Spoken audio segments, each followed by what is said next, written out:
यहां नेताजी जय श्री राम और बजरंगबली के भरोसे काम चला रहे हैं तो चुनावी राज्य बिहार में सुप्रीम कोर्ट के भरोसे काम चल रहा है। अब हम चुनावी राज्य बिहार में वोटर लिस्ट विवाद पर सुप्रीम कोर्ट के फैसले का विश्लेषण करेंगे। आज बिहार में वोटर लिस्ट वेरिफिकेशन को लेकर सुप्रीम कोर्ट में अहम सुनवाई हुई और बिहार वोटर लिस्ट सत्यापन मामले में चुनाव आयोग को सुप्रीम कोर्ट से बड़ी राहत मिली। कोर्ट ने अपने आदेश में साफ कर दिया कि फिलहाल वोटर लिस्ट वेरिफिकेशन जारी रहेगा। कोर्ट ने विपक्ष को बड़ा झटका देते हुए कहा कि चुनाव आयोग के पास हलफनामा दाखिल करने का वक्त है, उसे प्रक्रिया पूरी करने दें। माननीय अदालत ने कहा कि इलेक्शन कमीशन चाहे तो वोटर आधार कार्ड और जो वोटर आईडी कार्ड है वो प्लस राशन कार्ड को कंसीडर कर सकती है। सुप्रीम कोर्ट ने स्टे करने से साफ साफ मना कर दिया है। जो इलेक्शन कमीशन का जो ड्राइव चल रहा है, स्पेशल ड्राइव चल रहा है डोर टू डोर जाके, उसमें सुप्रीम कोर्ट ने कोई नहीं रोक लगाया है। बिहार में कुछ ही महीने बाद विधानसभा के चुनाव होने हैं। सभी राजनीतिक दल चुनाव के लिए अपनी तैयारी कर रहे थे, लेकिन 24 जून को अचानक चुनाव आयोग की तरफ से बिहार में वोटर लिस्ट वेरिफिकेशन या रिवीजन का निर्देश आते ही हंगामा मच गया। एसोसिएशन फॉर डेमोक्रेटिक रिफॉर्म्स की तरफ से चुनाव आयोग के इस फैसले को चुनौती देते हुए 5 जुलाई को याचिका दायर की गई।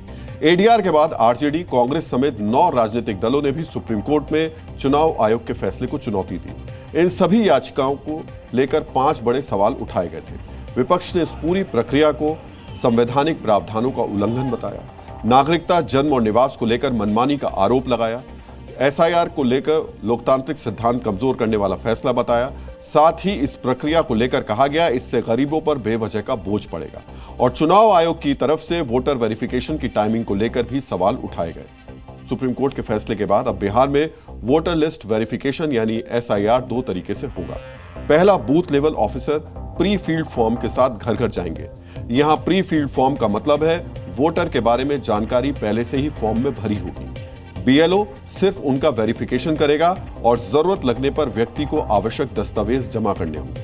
दूसरे तरीके में कोई भी व्यक्ति चुनाव आयोग की वेबसाइट पर जाकर यह फॉर्म डाउनलोड करके उसे भर सकता है। चुनाव आयोग ने वोटर वेरिफिकेशन के लिए 11 डॉक्यूमेंट्स को मंजूरी दी थी, जिनके आधार पर यह तय होगा कि बिहार में रहने वाला कौन सा शख्स वोट दे सकता है। इन दस्तावेजों में पेंशन लेने वाले का पहचान पत्र, जुलाई 1987 से पहले सरकार, स्थानीय निकाय, बैंक, डाकघर, एलआईसी, पीएसयू द्वारा जारी दस्तावेज, सरकार की तरफ से जारी जन्म प्रमाण पत्र, पासपोर्ट, मान्यता प्राप्त बोर्ड या विश्वविद्यालय का एजुकेशन सर्टिफिकेट, स्थायी निवास प्रमाण पत्र, वन अधिकार प्रमाण पत्र, वैध जाति प्रमाण पत्र, राष्ट्रीय नागरिक रजिस्टर प्रमाण पत्र, परिवार रजिस्टर और सरकार की ओर से जारी जमीन या मकान आवंटन प्रमाण पत्र शामिल है। आज सुप्रीम कोर्ट ने चुनाव आयोग को इन 11 दस्तावेजों में आधार और राशन कार्ड को भी शामिल करने का सुझाव दिया। इसमें कोई शक नहीं कि सुप्रीम कोर्ट का यह फैसला चुनाव आयोग की निष्पक्षता पर सवाल उठाने वालों के लिए एक बड़ा झटका है, लेकिन इस फैसले के बाद बिहार की राजनीति भी गर्मा गई है।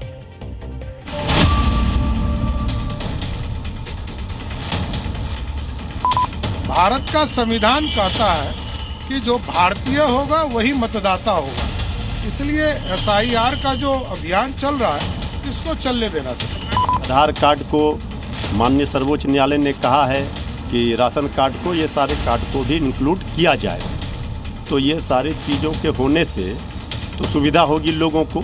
जो इलेक्शन कमीशन कर रहा है वो गलत है और हम लोग को विश्वास है कि कोर्ट से न्याय मिलेगा। बिहार के बच्चों को, बिहार के लोगों को, जो लोग भी चाहते हैं कि वोट दें, उनको वोट देने का अधिकार मिलेगा। हर देशवासी के मन में ये सवाल है कि क्या बीजेपी चुनाव आयोग के साथ मिलकर के चुनाव से ठीक पहले वोटर लिस्ट जिसके आधार पर पूरा चुनाव होता है उसी को मैनिपुलेट करके एक लेवल प्लेइंग फील्ड को डिस्टर्ब करने का काम करती है।